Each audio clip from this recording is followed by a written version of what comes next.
everyone, it's me, Opodic, here again with a follow-up to my previous video where I was talking about what I thought was the worst part of every Minecraft update, starting from 1.0 all the way to 1.21.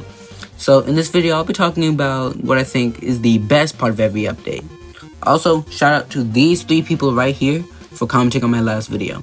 If you want to have a chance of being in the video, just comment down below, a nice little comment. If I see it, I'll heart and respond to it. And before we get into the video, I just want to announce that whatever is the top comment on the short that I will link in the description down below, I will be doing that once I hit 10,000 subscribers on YouTube. As long as the things like within reason. Well, sorry for rambling. Let's get into the video. Well, I did this whole voiceover part, but it seems like it just got cut out. So I guess I have to redo it. Let's start off with the first official Minecraft version, 1.0, the adventure update. This was probably the first official Minecraft update, well, the first official version when it released. It added some essential things like how to find the stronghold with Eyes of Ender instead of just a big glass pillar. And I have to say the best thing added into this version was the sprinting mechanic. Now, a lot of people in the game maybe like sprinting, but I'm telling you, so many people take sprinting for granted. Like, ooh, that hurt. Imagine, like, the world of Minecraft without sprinting. It'd be terrible. But, like I did with the last video, I'm going to be skipping over a ton of these older versions that don't really have that much content added to the game. Starting with Minecraft version 1.1. They added spawn eggs, and that's pretty much it. In 1.2, they added ocelots. By the way, these are my favorite features from these versions. 1.3, they made it so that enchanted golden apples can now be crafted with 8 gold blocks. In 1.4, they added command blocks. In 1.5, they introduced the give command to the game, which allowed players to give themselves potion effects. In 1.6, they added hay bales. In 1.7, they added the flower forest biome, which I bet some of you guys didn't notice that. In 1.8, they added mutton, which can be obtained by killing sheep, which makes it good if you want to, get a bed. You can also get some food while you're at it. Now, we're going to start with the new updates. At first, we have 1.9.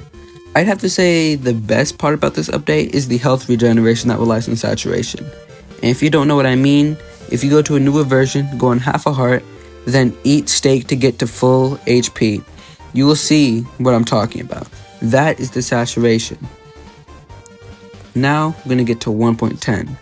Wolves no longer despawn, so if you find a wolf in the taiga, for instance, as long as, you have a tracker on that wolf or you know where the wolf is, you know for a fact it won't despawn. Now, for 1.11, sweeping edge enchantment for swords. Now, what is this? Basically, the slash that happens whenever you hit a mob with sweeping edge, that sweeping edge enchant makes the slash do more damage. So the main mob you hit, it won't deal any extra damage to that main mob. But all the side mobs that you get hit with sweeping edge, the sweeping edge does more damage to them. So this is pretty good if you have like a mob grinder. Now, 1.12.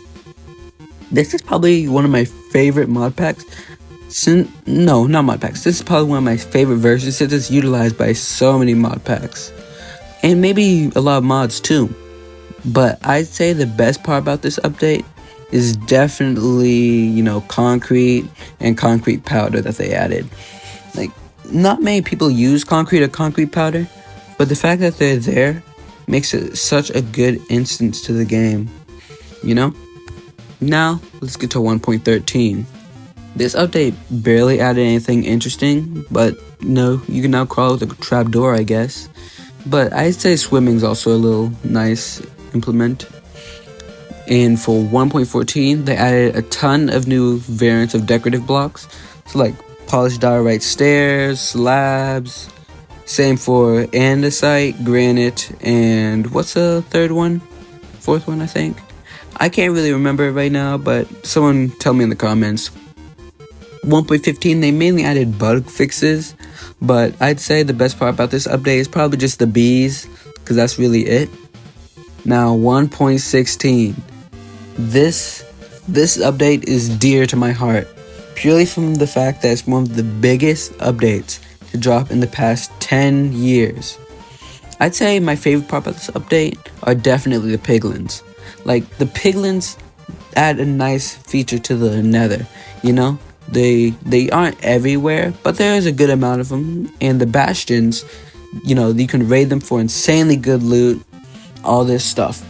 But I just think, you know, without the piglins, the nether would still be kind of empty. It'd feel just bland. Now, for 1.17, it definitely is the new axolotls. I just wish they had the green one from the trailer. Because, like, the green one, it'd be cool if that was, like, the really rare one instead of the blue one. But hey, you can always use texture packs to change the blue one to the green one. But maybe I'm just nitpicking. Next up is 1.18. Filler mining blocks such as dirt, diorite, granite, and andesite do not generate in the deep slate layer. So if those things clog your inventory when you're normally mining, these guys now won't spawn down there. Next up, 1.19. Definitely the fact that they added ancient cities in the structure. You know, they add a sense of fear into the player, forcing you to be quiet while, you know, moving around. You're crawling around the ancient city, trying to get some really strong loot. You have to eat food. You eat the food, and boom, screech! There is an ancient city, not ancient, screamer, I think it's called a screamer. These things give you darkness, and it gives you one warning. I'm pretty sure once the warnings hit 3, it's either 3 or 4, the warden will spawn. This is literally stated to be a, you know, natural disaster. It's not meant to be something you fight, but more meant to be something you try to avoid at all costs. Now, let's get into 1.20. In 1.20, I'd definitely say it's the cherry blossom biome, due to the new pink wood, which is a very good change to normal colors, such as, you know, gray, green, brown, you know, the leaves, dirt, grass, wood, stone, all these things are just bland colors. Well, it's nice we got the pink wood, you know, and pink leaves.